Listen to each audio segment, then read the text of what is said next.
just spotted a giant octopus.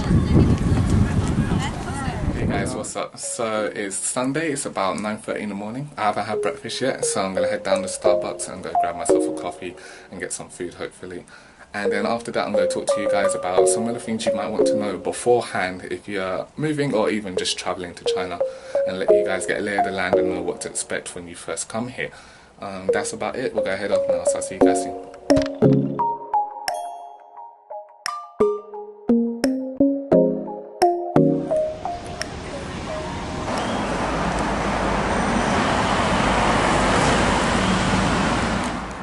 Okay, so we're back. So I finally got my Starbucks, so I'm happy about that. We're in one city at the moment, which is the main shopping mall in Shatterjiao, and it's got everything here. If you guys want to buy food, there's hundreds of restaurants. If you guys want to buy anything, like they have a huge supermarket here as well. We've got Vanguard, which is like the Chinese version of Walmart, but yeah, more or less has everything you need and such. And there's a lot of familiar places to go to, like you've got Starbucks, of course, where I am. There's Pizza Hut, there's other Western restaurants around. You've got McDonald's, Burger King, KFC.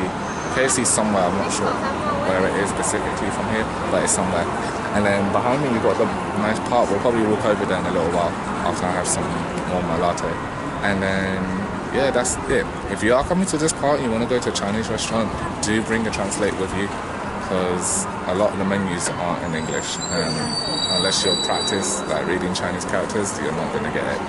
I have to use it every time I'm there, but there are a couple restaurants here that do have their menus in English, and yeah, there's a large variety of things. You can get loads of seafood down here, because we're by the pier. There's just loads of seafood restaurants everywhere. There's curries, there's Indian restaurants, you know, you guys can get anything. But yeah, I'm going to enjoy this latte and then we'll get back to it and I'll see you guys in a bit. Coffee's done. I'm going to get food in a little bit. I have to squint because I can't really see much. The sun's right in my eyes, as you can see. But yeah, we'll go just take a little relaxing walk around. So I'm going to show you guys a few clips of what is in Yantian Central Park before I accidentally fall over. Okay, but yeah, I'll see you guys soon.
Alright, I'm back, I've had my lunch, and now we're going to get straight into it. So, number one thing you guys need to know beforehand, or even get beforehand before you even come to China or thinking of coming to China, is to get your visa in order to get into the country. The process for getting it is relatively simple. There's a lot of guides online and various different places you guys can go to in order to get that all sorted out. It is generally self-explanatory. I'm going to put a link below as well to China Travel Guide on how to sort your visa out, what visa you guys might need depending on the reason for your trip. Most of the time you will have to get a referee. If you're coming here to visit a friend, they have to send a letter of authority to say, yeah, I know they're coming and I know where they're going to stay, if you're going to stay with them and so on. If not, if you're staying at a hotel, generally all of that is done for you, and usually it takes about 5 or so days. So let's say give or take a week in order to get your visa. So once you hand in your passport and all the other occurring documents to get that back, and then yeah, you guys can head over.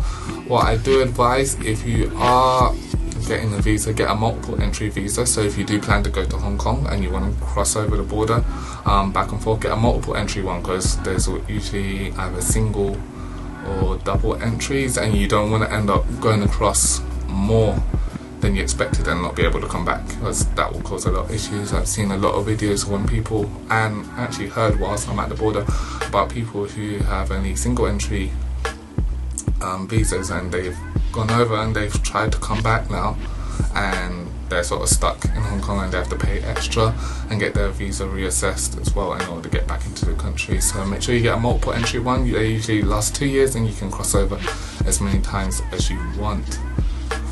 Okay, so number 2, and this is probably the biggest question that everyone will have, and that is, do I need to know Chinese? Now this is a bit of a grey area. You don't specifically need to know Chinese because there's loads of translator apps like Google Translator and so on, and even other apps such as WeChat have inbuilt translators for you. So it's not relatively needed, but it can be helpful to know some Chinese, especially things such as numbers and key phrases such as, how much does this cost, or can I have the bill please? You know, these make things move along a lot quicker, especially in the area that I live in where not many people speak English. So it's quite tedious to always have your translator app out, so it's good to learn some. As well, if your battery dies and you have nowhere to charge it, then you can be in a lot of trouble. So it'd be good to learn a little bit of Chinese. There's also really good Chinese learning apps that make it very easy and very quick in order to learn the language, because it's a difficult language to learn. But there are a few apps. I'll put a link for the one that I use whilst I was here to go down. But yeah, just have a look around, look at other videos and see various phrases that you should learn beforehand in order to, you know, get by more or less. For 3, pollution. This is a bit hard for me to say because I live in Shenzhen and the pollution levels here are significantly lower, I heard, in comparison to Shanghai and Beijing. Over there I've seen a lot of videos and they do say you should bring a mask with you because the pollution levels can get significantly high. But down here in southern China, especially where I live, because I live by the sea as well, pollution levels are fine. I'm an asthmatic myself as well, and my breathing's absolutely fine over here. I don't even have to use my inhalers that much, to be honest. But in regards to pollution, you know, whatever country or any first tier city, there's going to be some level of pollution there.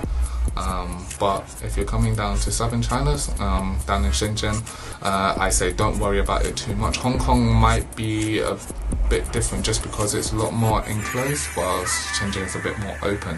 Hong Kong's a bit more enclosed, and you know, the streets are thinner and so on. So the pollution levels might be a bit higher in that sense, but in general, it's nothing to really worry about. But if you're going up to the north, to larger cities like Beijing and Shanghai, I say do bring a mask, and you know, ask your doctor as well if it's convenient or not for you guys to go and so on. So yeah. Number 5. Now, I had to learn this the hard way. The toilets over here are, you don't, what we say, we don't have Western toilets out here, so there's no seat to sit down on. It is literally a manhole, and most public places you go to, there will be a manhole. So you have to be able to squat very low. Me being tall in itself, when I first realized this, I kind of panicked. I was actually really happy when I was at work. My colleague actually found a Western style toilet on one of the floors, and that was a lifesaver, really. The other thing is, a lot of toilets will have the toilet paper either on the outside of the cubicle, right by where the wash basins are, or they just won't have any toilet paper at all. So if you are out in China, please carry tissue with you at all times. If you are going to the toilet, make sure you have some tissue with you. Usually you can find it somewhere, but yeah, not a lot of places sort of keep toilet paper around. So make sure you always have tissue, and also be prepared to squat. Ladies, do be prepared to hold up your skirts, and fellas, is not the easiest thing. I can tell you that. You know, it's hit or miss with us, really. But yeah, that's about it for toilets. Just make sure you always got sanitary stuff with you, just so you're prepared and so on. Alright, next one, we're going to talk about transport now. This is my Metro card, which allows me to get more or less everywhere in Shenzhen. It's a Shenzhen Tong. You can buy one of these for about 100 RMB. Usually it costs about 30, and then they put about 60 kwai onto your Metro card. It's very easy to top up as well. You can always go to the desks and say, I want to put this much on it, blah blah blah blah blah. But yeah, about easily 70 kwai or so can get you around for an entire week. You know, travel doesn't cost anything really over here. It's about 2 kwai on average for a bus, and then you can go from one end of Shenzhen to the other for about 6 kwai. It's by metro. It's absolutely nothing. In regards to taxis are also really cheap. Get the meter taxis as well, and also always have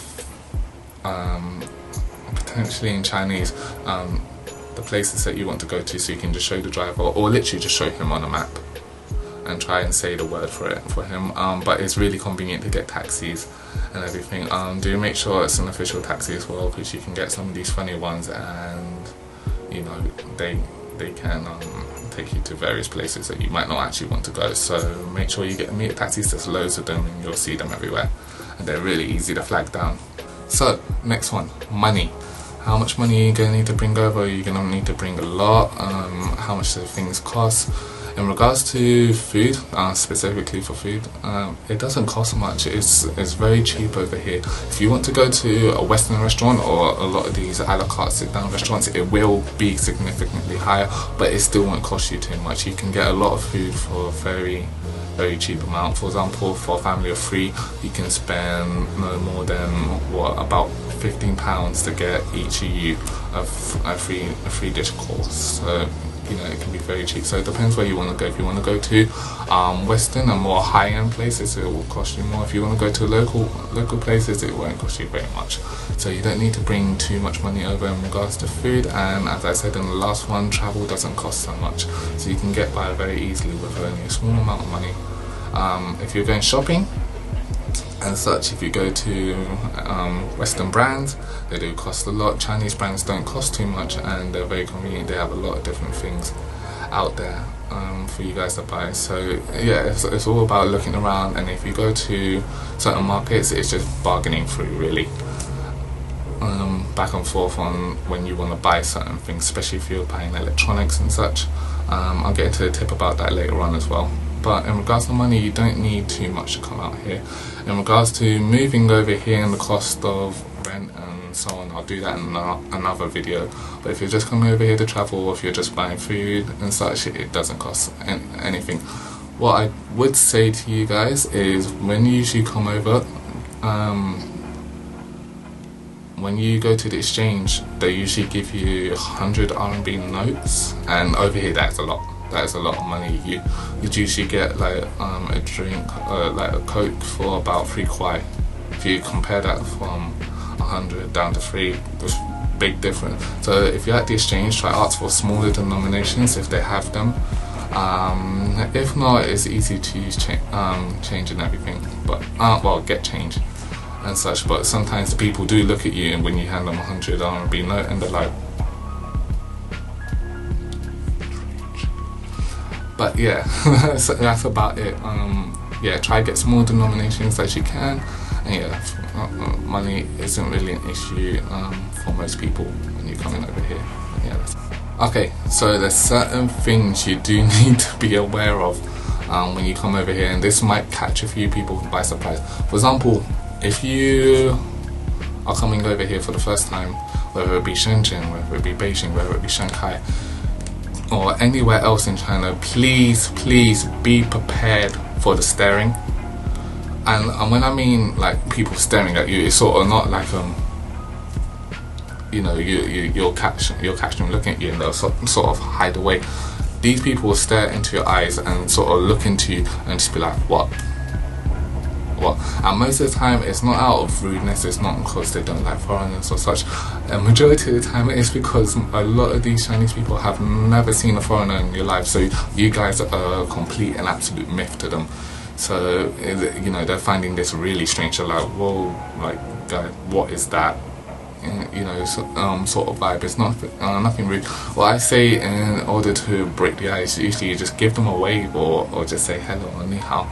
And so, and they generally respond most of the time, and they you know, it's a positive response, or they'll just carry on about their business and just walk off. I remember when I first came here, I went down to eat with a couple of my colleagues, and we were in a big restaurant, and a lot of the local Chinese restaurants have these huge tables, so you all sit around in a table.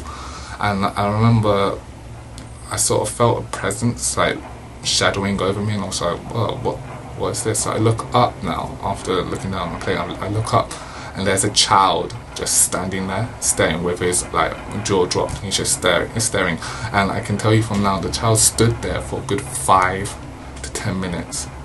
But I felt really uncomfortable, so I didn't know what to say, and the parents just didn't care as well. It's just, you know, it's just a thing that happened. He stood there, and then at one point I just sort of went out and I gave him a wave, and he was excited. He was so excited. He's like, oh, and I was like, okay. But yeah, do be prepared for the staring. It's generally not rude. Just give them a hello or such, and usually they'll either carry on or they'll just wait back and then they'll go about their business. But yeah, do be mindful that it's not being rude or anything. For some of them, they're a bit like, not sure about you, but yeah, so just give them a wave and just walk on and go about your business. And another big rule as well, when you're on public transport, it will say on most places, but just don't do it no matter what, really, because people look at you really funny. And like, this rule is sort of only subsided if you're like a child or so on, and that is no eating and drinking on public transport at all. You just don't do it over here. That is also why a lot of their stuff is really clean.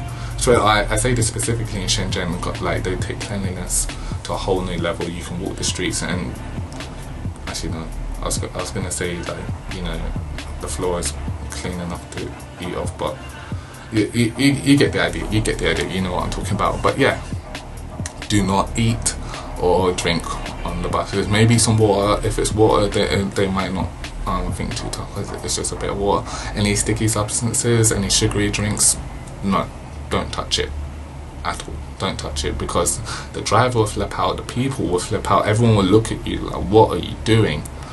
You know, sort of thing. And do remember to put your rubbish away and try to put them, because they're really big on recycling over here as well. So if you've got plastic, put it in the recycling bin. If you've got anything else, put it in the general waste bin, and you'll be able to see most of the bins are written in English as well. So you'll be able to tell the difference. But those are some of the biggest things that people, if you are coming here, you do need to be wary of. You know, make sure that you know some of the local rules and what people find good and what they don't find. I'll probably do a little bit more on that as well later on. But I believe that's about it for the video now. I'm going to hopefully be doing another mountain hike some point, and I'm going to be going to various parts of Shenzhen on my week off. So yeah, I'll see you guys next time. See you later.